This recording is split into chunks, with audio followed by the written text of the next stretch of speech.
जय हिंद। हमारे YouTube channel पर आप सभी का स्वागत है।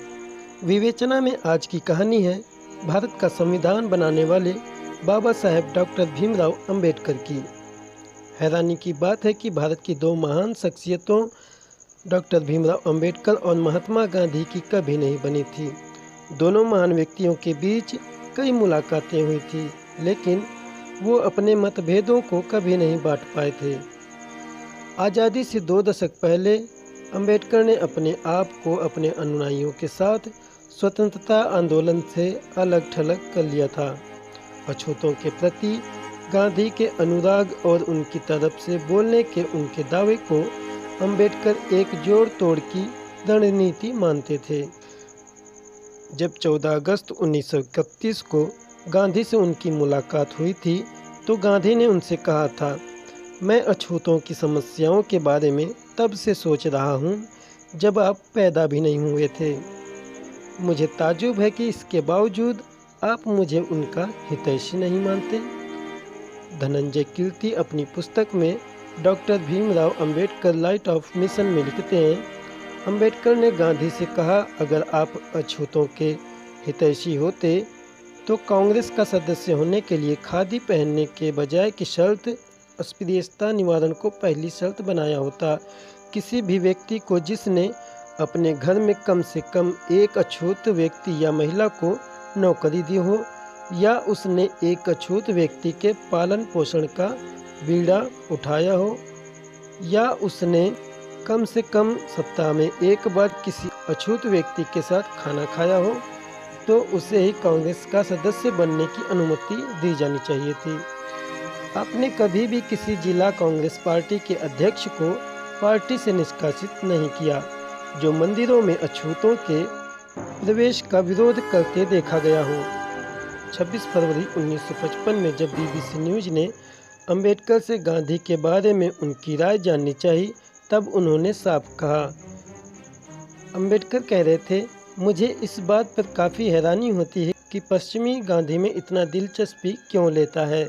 जहाँ तक भारत की बात है, वो देश के इतिहास का एक हिस्सा भर हैं, कोई युग निर्माण करने वाले नहीं। गांधी की यादें इस देश के लोगों से जा चुकी हैं। अंबेडकर अपने ज़माने में संभवतः सबसे पढ़े लिखे व्यक्ति थे। डॉक्टर बाबा साहेब अंबेडकर नाम से लोकप्रिय भारतीय बहुयज्ञ, विधिवेता, अर्थशास्त्री, राजनीतिज्ञ और समाज सुधारक थे। उन्होंने दलित बौद्ध आंदोलन को प्रेरित किया था और अछूतों से सामाजिक भेदभाव के विरुद्ध अभियान चलाया था। इतना ही नहीं, बाबा साहेब ने श्रमिकों, किसानों और महिलाओं के अधिकारों का समर्थन भी किया था। इसके लिए उन्होंने लेबर यूनियन बनाया था, जिसके मुताबिक हर मजदूर दिन में 8 घंटे काम कर सकेगा। वे स्वतंत्र भारत के प्रथम विधि एवं न्याय मंत्री थे, भारतीय संविधान के जनक एवं भारत गणराज्य के निर्माताओं में से एक हैं। उन्होंने मुंबई के मशहूर एल्फिंस्टन कॉलेज से BA की डिग्री प्राप्त की थी और कोलंबिया यूनिवर्सिटी से MA, PhD, LLD की डिग्री प्राप्त की थी।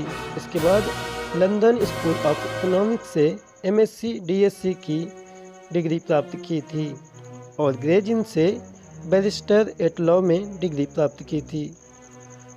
उनको दिए जाने वाले सम्मान है बोधिसत्व, जो कि 1956 में दिया गया था। भारत रत्न मरणोपरांत दिया गया था 1990 में। पहले Colombian ahead of the year time 2004 Baba Saheb को दिया गया था।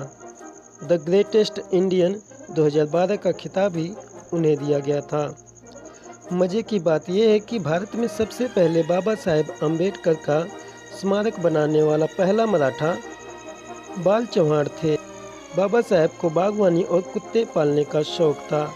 बताया जाता है कि जब उनका कुत्ता मरा था तो वो खूब फूट फूट कर रोए थे।